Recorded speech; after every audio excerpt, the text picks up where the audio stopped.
toujours sur Al24 News, mesdames et messieurs, bienvenue à vous. Si vous venez de nous rejoindre pour cette deuxième partie de votre émission Hebdo Show, on continue à parler, messieurs, de cet entretien accordé par le président de la République à la presse nationale. Au volet industrie automobile, Badis, je reviens vers vous. L'exemple d'un taux d'intégration élevé a été prouvé par l'expérience de la SNVI.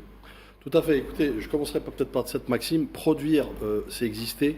Importer, c'est dépendre. Ouais.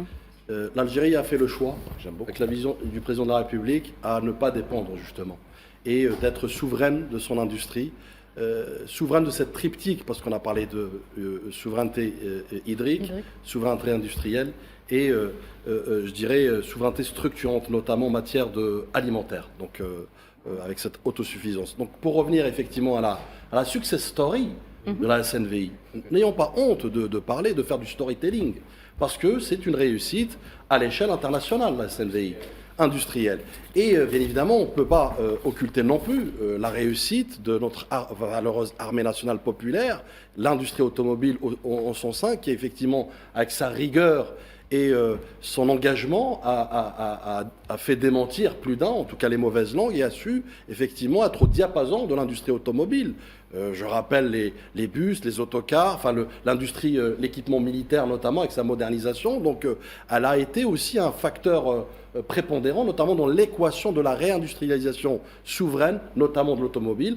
Vous faites bien de rappeler aussi la SNVI qui participe énormément notamment dans cette montée en compétences en matière d'expertise, mais surtout aussi d'intégration, puisque vous savez, l'Algérie aujourd'hui a ses conditions, notamment en matière d'industrie automobile, c'est plus l'Algérie d'il y a 20 ans, donc elle pose le cahier des charges, elle pose le décor, elle pose notamment les impératifs, à savoir, le président de la République l'a rappelé, 40% d'intégration, et aujourd'hui nous pouvons dire, à travers le capital humain que nous avons, à travers le savoir-faire, à travers l'expérience de la SNVI, nous pouvons le faire et le taux d'intégration pourra être atteint assez rapidement pour répondre quand même à un marché très ambitieux, très à forte potentialité, puisqu'on parle de plus de, je dirais, 250 000 véhicules par an à horizon 2027. Donc vous voyez bien qu'il y a des facteurs prépondérants à prendre en compte et nous avons toute la matière grise et la matière première pour le faire. Ce qu'il faut savoir, c'est aussi le virage qui a été pris par l'armée nationale populaire pour former déjà ces hommes et ces femmes qui étaient déjà au sein de leur rang, et surtout par rapport au recrutement.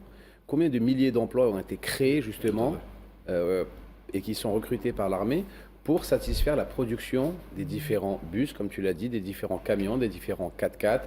Quand on voit les 4x4 Mercedes qui sont produits en Algérie par des Algériens et des Algériens, et ben c'est autant de milliards de dollars qui sont évités d'être dépensés, économisés d'être dépensés à l'étranger, qui sont ici, chez nous, et faits chez nous, avec des garanties. On a des systèmes, des mécaniciens qui sont dans la high-tech, dans les boîtes de vitesse, qui arrivent à faire des boîtes de vitesse de camions, d'accord, les boîtes de vitesse, c'est quelque chose de très sensible, où ils font même les boîtes de vitesse, ils créent les boîtes de vitesse et produisent des boîtes de vitesse en Algérie, de camions, de 4x4, de voitures. Quand nous voyons les bus, comme tu le dis si bien, qui sont faits en Algérie, et après, avec toute cette main-d'œuvre-là que tu as recrutée, que tu as formée, que tu as sensibilisée justement à une nouvelle direction industrielle, eh ben, ça te permet de pouvoir répondre au cahier des charges pour alimenter la police, la DGSN, la gendarmerie, l'armée, la protection civile, toutes les forces de sécurité, toutes les forces de sécurité déjà en véhicule et en besoin qu'on a. Alors qu'avant, qu'est-ce qu'on faisait ? On faisait des cahiers, des appels d'offres internationaux avec des cahiers de charges et on donnait nos devises à l'étranger pour importer des véhicules de l'étranger parfois. D'accord ? Et il y a aussi autre chose que les gens ne comprennent pas. La sécurité dans tout ça. Nos voitures, c'est nous qui les fabriquons. C'est clair. On a vu dans le monde sur la dernière année ou sur les 2 dernières années comment on peut pirater des systèmes, comment on peut pirater des GPS, comment on peut pirater des beepers, comment on peut pirater des téléphones. Et bien là, on ne peut pas parce qu'on le fait chez nous.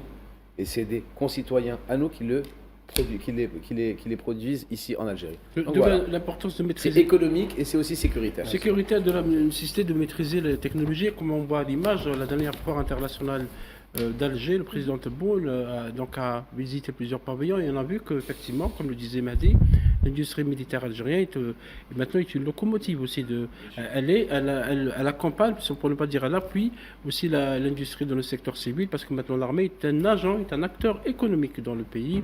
Il fabrique donc autant des engins que des instruments technologiques que de l'armement. Ça veut dire que l'armée contribue aussi à l'effort national pour augmenter le taux de l'industrie dans le PIB. Le président Tebboune souhaite que ce taux augmente jusqu'à 13 à 15% dans les 2 prochaines années, d'où donc cette importance donnée à l'industrie militaire. Gamal, vous vouliez intervenir? Oui, d'abord, il faut rappeler la success story, j'aime bien ce qui a été dit, parce que c'est très juste de SNVI. C'est quoi SNVI? C'est Société Nationale des Véhicules Industriels qui a été produite après la Révolution. Oui. C'était l'époque des industries industrialisandes, effectivement. Les années 70. On avait enfin un motoriste algérien qui existait, donc ils font des moteurs, effectivement. Puis après, une fragilisation dans les années 80-90, bon, c'est ce qui s'est passé. Et c'est une société qui est sortie vraiment une sorte de phénix. Et ce qui est intéressant, c'est que là, le modèle économique m'intéresse. D'abord, le président de la République avait dit à l'époque, copions le modèle de la SNVI, qui est une vraie réussite parce qu'ils font à la fois du civil et du militaire. Ils font des véhicules blindés en partenariat avec des Allemands, comme par hasard, c'est pas les Français, et ça fonctionne avec un taux d'intégration de 60%, et on alimente tout le marché, c'est-à-dire qu'ils sortent des milliers de camions, des bus, même, je crois, il me semble qu'ils font des tracteurs, si je ne me trompe pas. Ils font des tracteurs, absolument. Oui. Donc, pour le coup, on a enfin un fabricant algérien, et non pas seulement un étranger, qui fabrique chez nous en partenariat avec l'étranger. Et l'intérêt pour nous, c'est quoi? D'abord, une indépendance, effectivement, on économise de l'argent. Ensuite, des compétences qui sont transférées, parce que quand on a les Allemands qui viennent avec Mercedes-Benz, ils transfèrent les compétences, ils forment les cadres. Et surtout, la possibilité de voir renaître le rêve, je ne sais pas si vous vous rappelez du rêve de la Fatiha, qui a été sabré par les Français à l'époque. Il en a parlé, le président. Et ça, c'est quelque chose qui me tient à cœur. Un grand pays doit être capable de produire son propre véhicule. Là, aujourd'hui, on glane des connaissances pour pouvoir le faire. Et quand tout l'écosystème sera installé, ces fameux équipementiers, à ce moment-là, on pourra le faire. C'est en cela que le taux d'intégration est essentiel. D'abord, ça crée du travail. Chaque véhicule, 150 000 emplois. Donc, vous mettez autant de sociétés, ça fait 1 million d'emplois. Et surtout, c'est l'indépendance totale. Parce qu'on fabrique pour nous, mais on peut exporter. Oui. Donc, c'est important de rappeler qu'on a la plasturgie. On fait du pétrole, donc on peut faire du plastique, tout ce qui est à l'intérieur. On a l'acier, effectivement, l'acier plat qui est produit, donc besoin de personne. On va maîtriser tout le processus de fabrication et de valeur ajoutée. Et je pense que le modèle, effectivement, SNVI est un modèle à suivre et à observer avec beaucoup d'attention. Très bien, alors messieurs... Que nous voyons derrière. Oui, voilà, ça. Aussi les déneigeuses qui ont été faites pour les montagnes. Les déneigeuses ont été faites. Il y a les rouleaux compresseurs qui ont été faits pour le domaine du BTP et tout ça, c'est de la production locale. Nous avons également des ambulances qui ont été faites. Absolument. Il y a la protection civile. Il y a la protection civile qui a fait il n'y a pas longtemps justement l'appel d'offres pour les ambulances. Et ça a été des camions, des fourgons ambulances qui ont été faits en Algérie. Et les blindés légers évidemment. Voilà. Et on va continuer à parler de notre économie nationale, une économie qui continue de réaliser de bonnes performances. D'ailleurs, le président de la République a déclaré que tous les indicateurs économiques de l'Algérie sont au vert.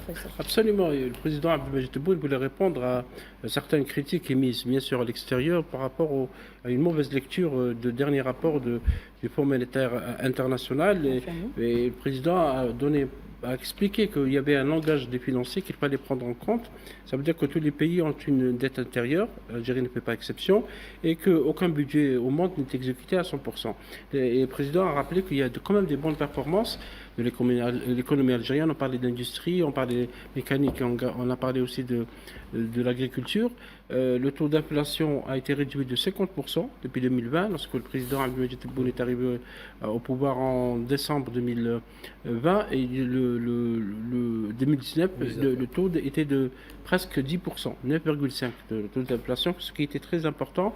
Maintenant, ce taux est à 4%, c'est une performance parce que la production nationale a augmenté, industrielle et agricole, et également on a actuellement des réserves de change de l'ordre de 70 milliards de dollars, ce qui n'est pas rien. Et en plus, le taux de croissance de l'économie algérienne est considéré comme le meilleur, pour ne pas dire l'un des meilleurs, de la région méditerranéenne avec 4%, ce qui est très loin par rapport à certains pays européens. Et ça veut dire que l'économie nationale se porte bien, et que ce qui est important dans la déclaration fait, l'une des plus importantes déclarations faites par le président Tebboune hier, c'est qu'il n'y aura pas d'austérité. Oui. Parce que ce rapport du FMI, Fonds monétaire international, a donné lieu à des lectures en parlant d'austérité et de réduction du train de vie de l'État, etc. Le président Tebboune a rappelé que l'État algérien a toujours été un État social, pas dans le sens socialiste, mais c'est un État qui est toujours près de la population, Et qui protège les faibles. qui protège les faibles, les plus démunis, que le soutien au prix, des prix de grande consommation doit être maintenu. Les transferts sociaux, et le président Tebboune a même promis d'augmenter l'allocation chômage pour les jeunes en maintenant tous les transferts qui sont aussi très très importants. C'est parmi les plus importants au monde, il me semble, de 13 à 14 milliards de dollars de transferts sociaux. Badis, alors concernant justement ces transferts sociaux, le président de la République s'est voulu rassurant. Écoutez, c'est plus de 17% du budget de l'État. Donc c'est pour vous dire qu'effectivement, la place qu'elle occupe dans la vision du projet de société du président de la République et le projet surtout social. Rappelons-le aussi que l'Algérie a un caractère social. C'est un État social. Oui. Un État social par excellence. Donc le président de la République tout simplement ne déroge pas à cette règle fondamentale, mais surtout aussi peut-être l'a appuyé davantage lors du premier quinquennat et le deuxième, puisque je rappelle, au-delà des transferts sociaux, c'est aussi son projet a été très orienté dans l'apport de la dignité aux citoyens algériens.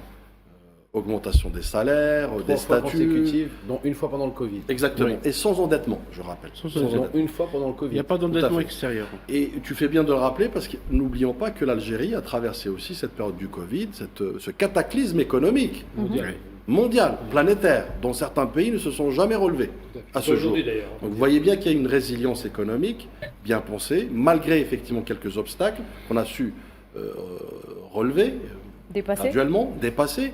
Et puis vous avez aussi, comme Faisal l'avait dit, c'est un des premiers États africains qui effectivement donne cette importance, cette priorité effectivement aux transferts sociaux. Donc je dirais les transferts sociaux, c'est aussi pour dire sortir de cette logique binaire qui est, on pourra en parler plus tard sur l'austérité, c'est sortir de cette logique binaire entre ou la rigueur ou le chaos. Aujourd'hui, le citoyen algérien lambda est digne, il est fier d'appartenir à cet État, d'appartenir à ce pays qui effectivement le met au cœur du réacteur de la décision politique, y compris économique et sociale aujourd'hui, incarné, illustré par justement ces transferts sociaux. Et puis c'est aussi des transferts sociaux, je dirais, assurés, garantis par la réserve de change confortable de l'Algérie. Le président de la République a évoqué le chiffre de plus de 70 milliards, donc vous voyez bien qu'effectivement il y a une aisance, il y a une espèce de, je dirais, soupape, notamment économique, financière, qui permet aujourd'hui à l'Algérie d'avoir ses ambitions, aussi dans la continuité de la diversification économique qu'on pourra aussi en parler, puisque tout est lié, au fait. C'est un maillage de plusieurs facteurs dont le président a pris dans une espèce d'architecture économique bien pensée. Et je reviens encore une fois sur l'État stratège, où on a aujourd'hui cette illustration faite par ce type d'action ô combien historique, mais surtout ô combien importante et stratégique pour un peuple qui, encore une fois, resté vent debout aux côtés de son pays pour faire justement de cette renaissance, ce rayonnement, une réalité. Badis, pour aller dans ton sens, en 2019, le président a été élu le 12 décembre 2019. L'Algérie était à 9,7%. Son taux d'inflation était à 9,7%. 5 ans et demi plus tard, en comptant 2 ans, on va dire entre 24 et 30 mois de Covid, bon allez, on va dire 24 mois de Covid dur, le taux d'inflation est passé à 4%. Et va continuer à baisser. Tout ça sans endettement. Donc, on peut continuer à critiquer, on peut continuer comme d'habitude, on peut lâcher les hyènes, tout ce qui est algérien est critiquable, ça on connaît d'où ça vient, mais les chiffres ne mentent pas. On a divisé par 2 l'inflation en 5 ans, dont 2 ans de Covid. Donne-moi un pays dans le monde qui l'a fait. Justement, Mahdi, contrairement à la France, l'Algérie se porte bien économiquement. 5 000 euros la seconde d'intérêt, comparé à nous qui n'avons pas de dette, oui, c'est... Il faut pas sortir de Saint-Cyr. Quand j'ai vu ce qu'a proposé le Premier ministre Bayrou jeudi, il me semble, lors de sa réunion devant tous les ministres, en supprimant des jours fériés et en on va dire, coupant dans les budgets de la sécurité sociale pour trouver on va dire 40 milliards qui manquent pour tenir le budget. Je suis désolé, mais la situation avec 3300 milliards de dettes extérieures, la situation n'est pas tenable. Techniquement parlant, c'est intenable. Donc, Quand on me parle d'austérité, le président de la République l'a si bien dit, l'Algérie n'est pas du tout concernée par l'austérité, ne le sera pas.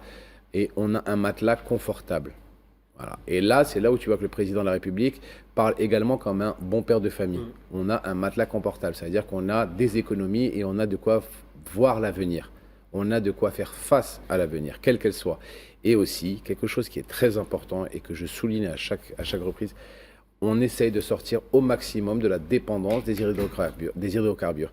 Et quand il y a 38 milliards de dollars qui sont justement dans le domaine agricole, et ben c'est encore sortir un peu plus des hydrocarbures et de la dépendance de l'Algérie aux hydrocarbures. Alors justement, l'Algérie s'est engagée il y a 6 ans dans cette démarche. C'était un des 54 engagements du président de la République. Sortir de la dépendance aux hydrocarbures. Faisal, je vais vous donner la parole justement, laissez-moi juste le temps de vous poser la question. C'est un objectif stratégique du président de la République, il n'a cessé de le rappeler depuis son premier mandat. Absolument, parce que depuis l'indépendance, le recouvrement de la souveraineté nationale, on avait toujours dit que l'Algérie devrait préparer la diversification économique. Les années 60-70, on a commencé à parler de la nécessité de s'affranchir des hydrocarbures. Or, cet objectif n'a jamais été atteint. Et depuis effectivement son arrivée à la présidence, M. Tebboune, en décembre 2019, il y a eu cet axe stratégique porté dans ses engagements, c'est justement de s'affranchir graduellement, parce qu'on ne peut pas s'affranchir d'un seul coup. L'Algérie est un exportateur surtout de gaz naturel, mais également de pétrole, et il fallait donc consolider les autres segments de l'économie, c'est-à-dire l'agriculture, c'est-à-dire l'industrie, mais également le secteur des services, notamment avec la numérisation. C'est tout le secteur productif, Faisal. Oui, tous les secteurs productifs, parce qu'il faut produire et le président dit ça et il évoque l'indépendance politique et économique, parce que l'indépendance politique, de toute façon, elle est liée à l'indépendance économique et ce que l'Algérie veut, et ce que dit le président Tebboune, c'est que le destin de l'Algérie ne doit pas être lié à la fluctuation du prix du baril de pétrole. Parce qu'à un moment donné, rappelez-vous, dans les années 80, l'Algérie était arrivée presque à une situation de cessation de paiement. 86, c'est une situation de cessation de paiement, ça veut dire que vous allez tomber dans les fourches codines du FMI, de la Banque mondiale, qui vont vous dicter leur politique. Or, ce n'est plus le cas. L'Algérie, maintenant... en 2018, on n'était pas loin non plus. On n'était pas loin, effectivement. Quand on n'avait pas de quoi payer les fonctionnaires. Absolument. Et il y avait même un Premier ministre à l'époque qui disait d'ici le mois de novembre, on risque de ne pas payer les fonctionnaires. On est très très loin de cette situation. Il ne faut pas aller jusqu'en 86, c'était il n'y a pas si longtemps que ça. En 2018, avec un Premier ministre qui disait ça. Parce qu'il n'y avait pas de gestion économique, il n'y avait pas d'industrie, il n'y avait pas de gestion. Il y avait toute dépendance à l'hydrocarbure. On avait laissé faire, c'était aussi une manière de... On pensait que c'était le seul moyen d'avoir de l'argent des devises. Là, maintenant, il y a en plus de cette politique de s'affranchir des hydrocarbures, il y a aussi cette politique de limiter les importations pour éviter aussi le gaspillage de la devise et la consolidation de l'exportation, comme on parlait tout à l'heure, de l'exportation des produits agricoles. Ça fait longtemps que l'Algérie n'avait pas exporté autant de produits agricoles frais, notamment vers la zone européenne et aujourd'hui avec l'Asie, parce que l'Algérie s'étend vers l'Asie, comme on avait parlé dans une précédente émission, avec cette accession au pacte de coopération de l'ASEAN, qui est l'association des États du Sud-Est asiatique. Donc c'est une politique qui est liée autant le développement de l'industrie, mais également le numérique, parce qu'on parlera tout à l'heure des startups, parce que c'est également un segment important de l'économie qui permet à l'Algérie aussi d'avoir de la devise dans son économie, de consolider son économie. Donc l'indépendance politique va de pair avec l'indépendance économique, Gamin. Ça va de soi. Moi, je veux dire une chose qui est quand même importante. D'abord, quand on a un pays, qu'on aime son pays, pour tout le monde, je veux dire, protéger les faibles, c'est normal. Je pense qu'un État fort protège les faibles. La vie, c'est pas rentable. Quand on vieillit, on est de moins en moins rentable. Par contre, quand on a de la dignité, on protège les vieux, on protège les gens fragiles, on protège les gens malades. Ce qui malheureusement, ça a été comparé avec la France, c'est en train de demander aux malades d'être moins malades, ce qui est quand même gravissime. C'est grave, oui. J'allais dire simplement, l'austérité, si elle doit être appliquée, alors c'est le plan Banque mondiale, FMI, à chaque fois qu'ils ont fait les plans d'austérité avec ce qu'ils ont appelé des rajustements structurels, ça a été une catastrophe. Moins de fonctionnaires, plus de paupérisation, catastrophique. Moi, je suis contre ce genre de plan, surtout que l'Algérie, effectivement, a une aisance financière importante. Et j'allais dire simplement, si on doit faire de l'austérité, c'est l'austérité à la mauvaise dépense. Faire en sorte effectivement qu'on en finisse avec les dépenses fantaisistes ou les dépenses inutiles et qu'on concentre nos efforts sur la population. L'éducation, ça va de soi, la production de richesse, l'investissement productif. La différence entre les pays occidentaux qui aujourd'hui sont en perte de croissance, et quasiment des croissances nulles, et l'endettement de ces pays pour boucler les comptes de l'État, c'est que c'est un endettement catastrophique. Je prends une entreprise très, très rapidement. Une entreprise qui va investir, quand on lui donne, mais on connaît tous les questions de l'entreprise, quand elle prend de l'argent, qu'elle emprunte de l'argent pour investir, c'est de l'investissement productif. Elle va créer de la richesse et rembourser cette dette. En Occident, ce qui se passe, c'est qu'ils prennent de l'argent pour boucler les comptes, pour pouvoir finir leur budget. Donc c'est la pire dépense possible. Ça ne produit pas de richesse et ça fait que compenser les pertes. Donc on ne doit pas tomber dans ce piège. Je pense que l'Algérie a les moyens largement aujourd'hui de faire cela. Il y a une vision qui est faite. On a parlé des taux de diversification. On est, je crois, à 87% actuellement d'exportation hydrocarbures. C'est-à-dire qu'il y a une progression considérable de 12% en moins de 5 ans. Hors hydrocarbures. Et on voit bien, on le perçoit aujourd'hui. C'est vrai que les gens ont du mal à percevoir parce que c'est ce qu'on appelle des agrégats économiques, c'est des gros comptes de l'État. Mais le corps social algérien se porte mieux. Je parle de corps social parce qu'un corps social, c'est quoi? Quand il est malade, il y a des déséquilibres. Là, en l'occurrence, il est excédentaire. Ça se porte bien. Alors, il y a les déficits publics qui sont normaux, hein. C'est comme ça que ça fonctionne. Sauf que quand on sait comment fonctionne l'économie, s'il y a un déficit public, il est compensé par d'autres caisses. Donc aujourd'hui, il faut vraiment penser en termes de production de richesse, en termes d'indépendance. C'est important parce que la dignité passe par l'indépendance économique, en ne plus tomber dans le néocolonialisme. Et je vais reciter l'ancien président algérien Boumedienne qui disait une chose. Il voulait protéger, lui, non seulement l'Algérie, du néocolonialisme économique. Il avait parfaitement identifié les choses. Mais il voulait protéger l'Afrique aussi en produisant de la richesse. Aujourd'hui, je pense que les Algériens sont en mesure de faire ce travail-là. Protéger nos populations, c'est en cours, et tant mieux. Et protéger l'Afrique. Et moi, je prends l'exemple, je répète toujours cet exemple important. Quand je vais au centre commercial en Algérie, je vois que 95% des centres commerciaux, des produits, sont algériens. On ne va pas donner les marques comme Iris ou Condor, je ne sais, mais des produits alimentaires. C'est-à-dire qu'aujourd'hui, on mange algérien. Mais quelle fierté! Et c'est important de le rappeler qu'on doit le dire à la population. Moi, je suis très positif, proactif, et je veux que les Algériens comprennent que si on a un discours positif, c'est que ça se voit sur les étals de magasins, et que cette indépendance est nécessaire pour ne pas tomber dans le piège irakien, par exemple, qui avait été isolé à une époque, ou dans des pays qui se retrouvent en cessation de paiement.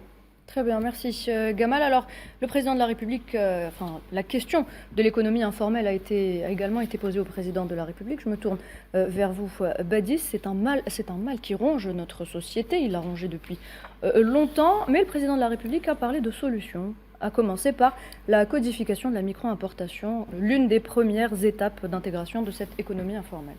Je conclurai, je rebondis sur ce que tu as dit rapidement, sur la dignité et l'analogie avec d'autres pays, notamment en temps d'austérité. Nelson Mandela disait que la grandeur d'un pays se mesure à quoi? Se mesure à sa manière de traiter, dont il traite les plus vulnérables de son pays. Je pense que la messe est dite, la question est dite. Pour revenir effectivement... L'économie informelle. L'économie informelle, j'aime employer plutôt la domestification de l'économie informelle, puisqu'il est question de mettre des mécanismes, notamment factuels, dont ça a été déjà pensé. Il y a une feuille de route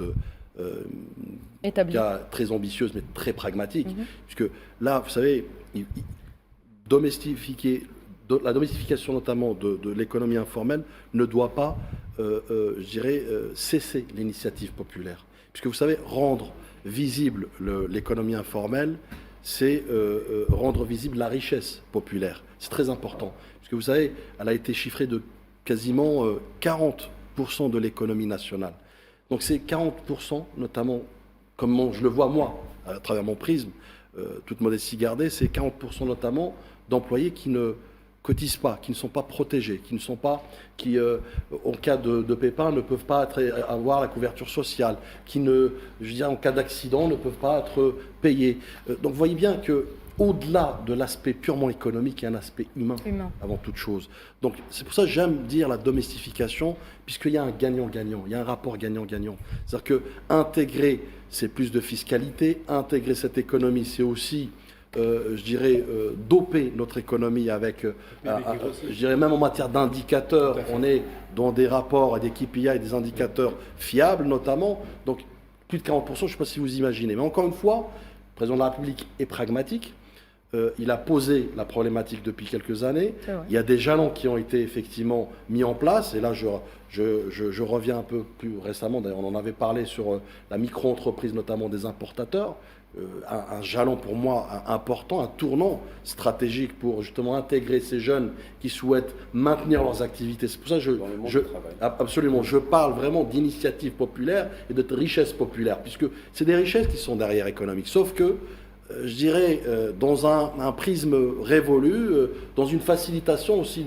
voulue par le passé, on a essayé de créer une économie parallèle informel. Aujourd'hui, il est temps, effectivement, c'est un acte patriotique également, aujourd'hui, de devoir agir en tant que tel, en tant acteurs économiques, à chacun son niveau, hein, il n'y a pas de petites économies, comme on dit, donc tout patriote aujourd'hui, tout Algérien d'ailleurs, il y a eu un appel d'air de plusieurs. Moi, j'ai été abordé à l'aéroport, par exemple, par ces jeunes qui font effectivement cette importation, au détour d'une discussion où ils voyaient d'un bon œil cette prise en charge notamment, mais cette écoute avant toute chose. Et c'est ça ce qu'aujourd'hui le président de la République veut instaurer, cette écoute, et pour pouvoir endiguer, pour pouvoir, je dirais, apporter des réponses concluantes, des réponses constructives. Et on le voit aujourd'hui. Cette clarification de leur statut, tout simplement. Ce ne sont pas des gens qui volent, ce ne sont pas des gens qui veulent faire des choses illicites, ce sont des gens qui sont honnêtes et qui veulent travailler de façon honnête. Et ils ont un statut maintenant qui est le leur, où ils vont payer des impôts comme tout le monde, où ils vont déclarer les marchandises qu'ils importent comme tout le monde, et de façon on ne peut plus transparente. Et voilà, quand tu donnes la clarification sur une personne ou sur un sujet, en fait, quand c'est flou, c'est qu'il y a un loup. C'est aussi simple que ça. Donc là, c'est plus flou. Les gens savent ce qu'ils font. Il vient, il aura une carte de micro-entrepreneur ou d'entrepreneur je ne sais pas comment ça va se passer, mais au moins on sait qui est la personne, qu'est-ce qu'il fait, et il n'a pas besoin de se cacher ou il n'a pas besoin d'avoir peur à chaque fois qu'il passe la douane, avec des risques de saisie ou des risques de perte des marchandises. C'est une clarification, d'un statut. Ils vont devenir des auto-entrepreneurs, donc ils payent des impôts, mais qui sont visibles donc des services fiscaux et qui peuvent passer la douane sans être inquiétés. C'est un premier pas. C'est important. Parce qu'il ne faut pas dire, sinon ça fait bâton. Ils payent les impôts, mais ils cotisent pour être couverts. Bien sûr. Il y a des droits, mais il y a des devoirs aussi. Sur le plan social, parce que c'est un premier pas pour résorber l'économie informelle. C'est vrai que l'expliquait Badis, c'est le poids de l'économie informelle est très très lourd sur l'économie algérienne, et l'économie algérienne pourra être aussi forte qu'une fois l'économie informelle deviendra réelle. C'est vrai que depuis l'indépendance également, on a parlé de cette économie informelle, et il faut noter, Badis, que cette économie informelle a pris de l'ampleur à partir de 1990-91. Qu'est-ce qui s'est passé cette période? La décennie noire. Il y a beaucoup d'argent beaucoup de personnes qui ont gagné de l'argent, parfois de manière illégale. Le président Tebboune a parlé de chambres remplies de billets jusqu'au plafond. F3, des F3, etc. Et donc c'est pour ça que la méthode choisie par l'État algérien, par le président Tebboune, c'est pas la méthode de force. Ça veut dire que vous n'allez pas obliger les gens à remettre de l'argent dans le circuit bancaire. Le président même a appelé les gens qui ont de l'argent de créer leur propre banque. Donc ça veut dire qu'il y a une volonté de régler, mais de régler d'une manière graduellement, et aussi qu'ils puissent arranger tout le monde. Que ce soit vraiment gagnant-gagnant. Arranger les gens, mais également arranger l'économie en les convainquant de l'importance de mettre de l'argent dans un circuit qui est contrôlé, parce que ça pose un problème sécuritaire. Parce que c'est vrai qu'il faut rappeler que certaines personnes n'ont pas confiance en les banques. Donc il y a un problème.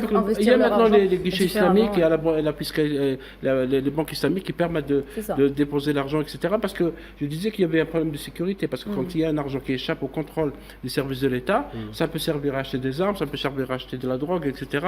D'où la nécessité maintenant de passer vers une action graduée, comme le disait Badis, pour lutter contre ce phénomène, parce que de toute façon on n'a pas le choix. Il faut aller vers ça va passer étape par étape pour un peu fortifier l'économie nationale. Kamal.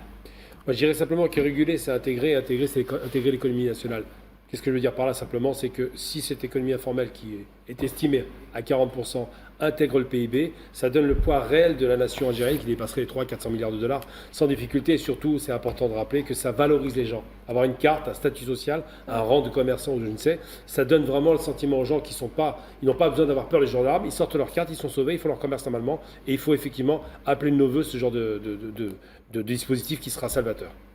Rapidement, on parlait tout à l'heure de transition économique, ce que je qualifie de transition économique, parce que la diversification, c'est ça en fait. On sort de l'économie rentière vers une économie hors hydrocarbures, notamment avec plus de 7 milliards d'ailleurs de dollars d'exportation. Très important de le rappeler. Non, moi je pense que il y a aussi un fait important à rappeler, c'est la protection du consommateur. C'est que l'intégration de cette économie aussi, c'est de pouvoir préserver ou maintenir ou assurer une traçabilité.